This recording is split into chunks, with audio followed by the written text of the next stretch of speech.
What does it mean to be challenged? Some may say it's to confront someone or something in a bold manner. Others may say it's to be called to account and to question, to protest. Some may even say it's to be stimulated or aroused by problems or tasks presented to them. Whatever the case, we all face challenges in our lives. The question is, how will these challenges shape us? Will they cause us to grow as humans? Or will they drive us to the brink of insanity? On summer of 2016, I was casually browsing around Steam's store page, sifting through countless indie games that were on my dashboard, and came across a particular indie title that immediately caught my eye. I took a glance at the game's thumbnail, and the first thing that came to my mind was retro-futuristic cyberpunk. Being immediately interested, I clicked on the thumbnail to go to the game's store page. Then I clicked on the trailer video.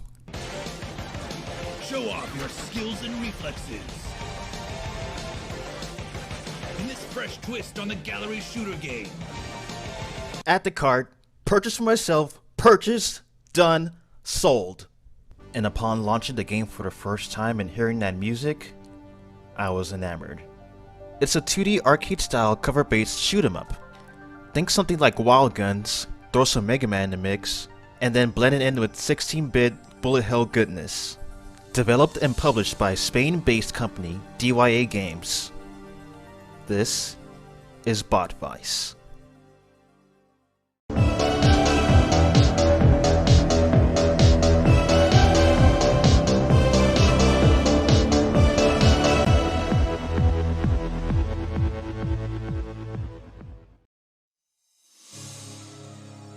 The story of Bot Vice takes place in the distant future and focuses on our main character, an ex-police officer by the name of Erin Saber.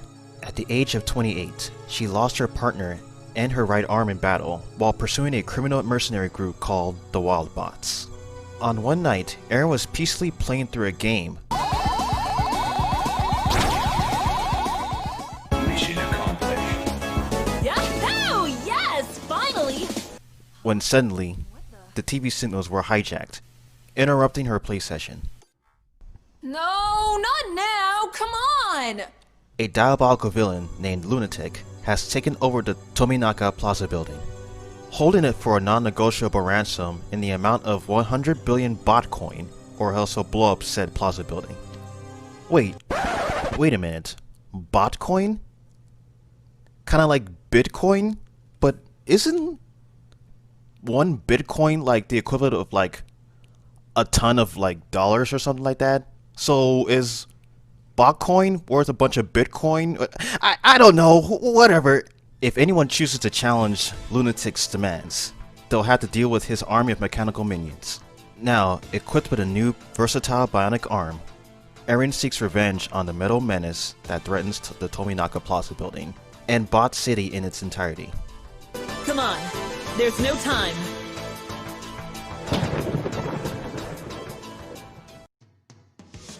If Bot Vice was actually released in the early 90s on either the arcades or 16-bit consoles, it will no doubt be a masterpiece. Crafted by DYA graphic designer, and I'll try not to butcher this, I'll do the best as I can to pronounce this person's name.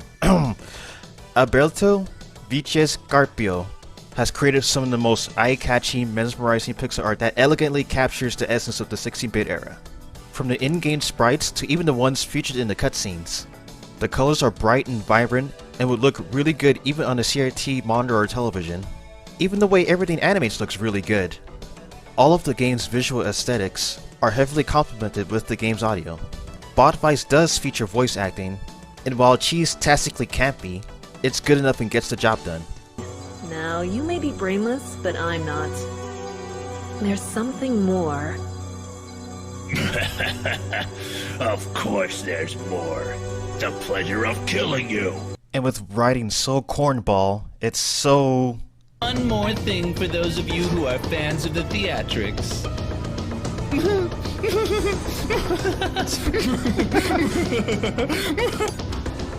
This is looking really bad. What a disaster. endearing and adorable.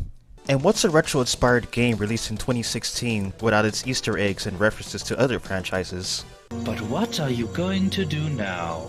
use police brutality, as you did with my poor friends Bebop and Rocksteady.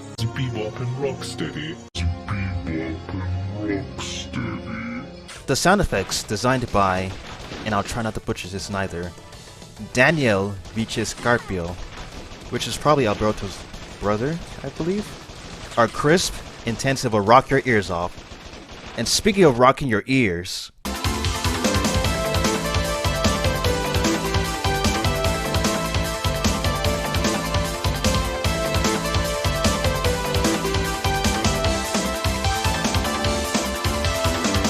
can I just gush about how freaking hype and awesome this goddamn soundtrack is?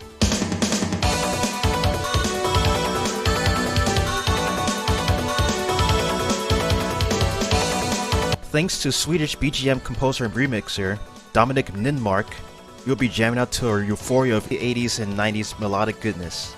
Each track will pump you with adrenaline and excitement that will carry you through the most trying and daunting challenges this game will relentlessly throw at you. When it comes to presentation and production value, DYA really knows how to deliver.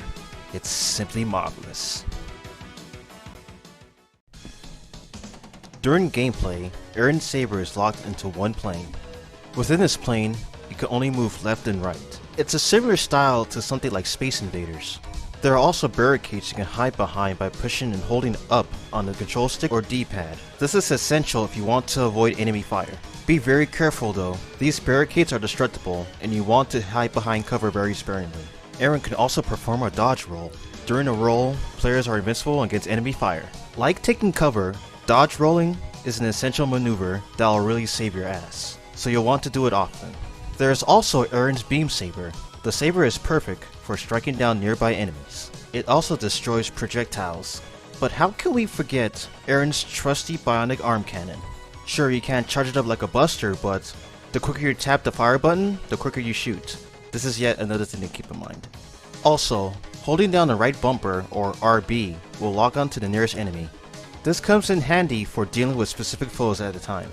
Aside from her standard handgun, Aaron will also have access to a more powerful arsenal of weapons. These weapons can only be picked up when shooting and or destroying a flying yellow bot that occasionally enters the screen.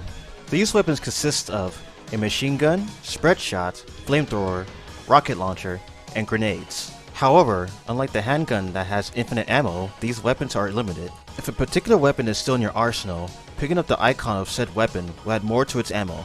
To switch to a specific weapon, push the left bumper or LB. Now with all that being said, get ready to have a blast of a time. Because this game is one of the greatest I said, this game is one of the greatest... This game is...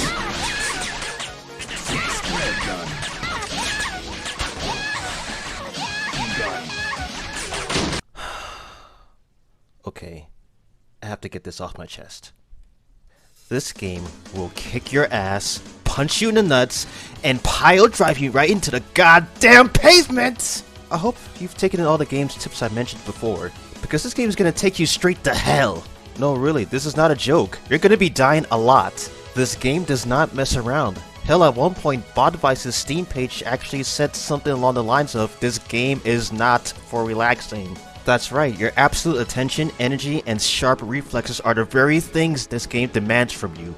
We're talking vintage, old-school, tough-as-nails difficulty at its finest. From sporadic enemy patterns to endless bullet hell, you're gonna be pushed to the edge of madness. You just gotta stay alive and shoot everything that's trying to kill you. Oh, by the way, this game doesn't have lives, only infinite continues. Hell, you'll be dying so much, there's practically no point of having lives anyway. Also, this game gives out health pickups. But here's the thing, you only get health when you play on easy or normal mode. I've played through this entire game on hard mode, which doesn't give you any health at all. And you wanna know what's funny? It wasn't until the later half of my playthrough that I've been playing through hard mode this entire time. I swear to God that this game did not have any type of difficulty option when I first started playing. So I'm guessing there was a patch that added difficulty levels? Maybe? Oh, another thing I need to address. You know that timer that's shown on the map screen? The one that says time left? What if I told you if that timer says 0, that you can't progress any further in the game? That's right! On top of dealing with the game's insane difficulty spikes, you had to clear these stages fast. That good old mandatory speedrun mechanic. It's great! When I saw that 0 on the timer for the first time, I was so demoralized. I mean, for fuck's sake, you're blocked from making any more progress. Who wouldn't be demoralized? I was so angry and upset that I legit didn't play the game for months after that. However, this happened to me not once, but twice. What's worse is, the second time it happened to me, I was right at the final boss. It was the biggest middle finger any video game has ever given me. And naturally, I was demoralized again. And didn't play the game again for another few months. But I knew I had to beat the game no matter the cost. I had to accept the fact that I had to play the game by its rules. Play hard and play quick.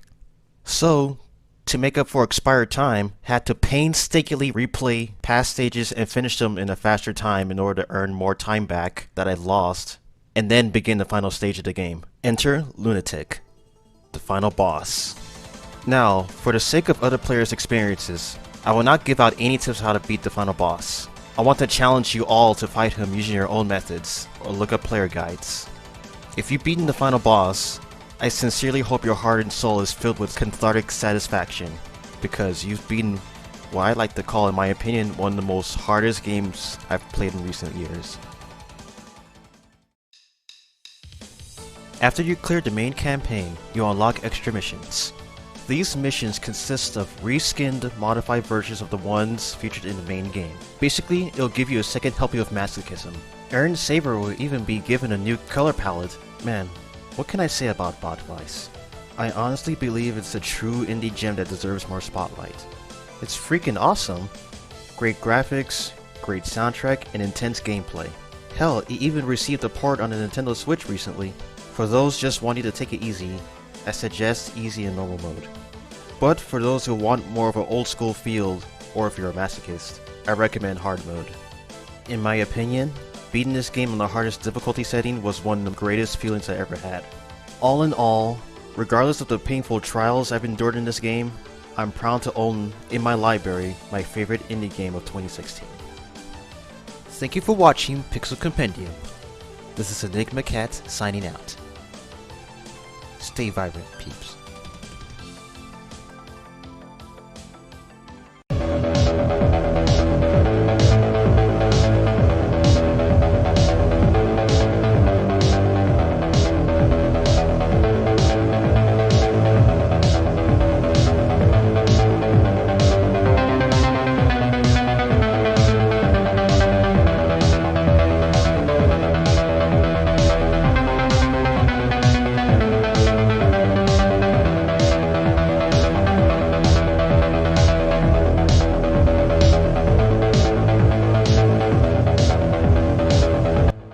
On summer 2016, I was casually browsing the sifting through countless indie games that are blah blah blah blah blah. Sifting through countless indie games that are blah. It's a 2D arcade-style cover-based shoot. Blah blah. I took a glance at its thumbnail, and the first thing that came to my mind was retro-futuristic cyberpunk. I cracked my knuckles. Damn it, I cracked my knuckles during the recording.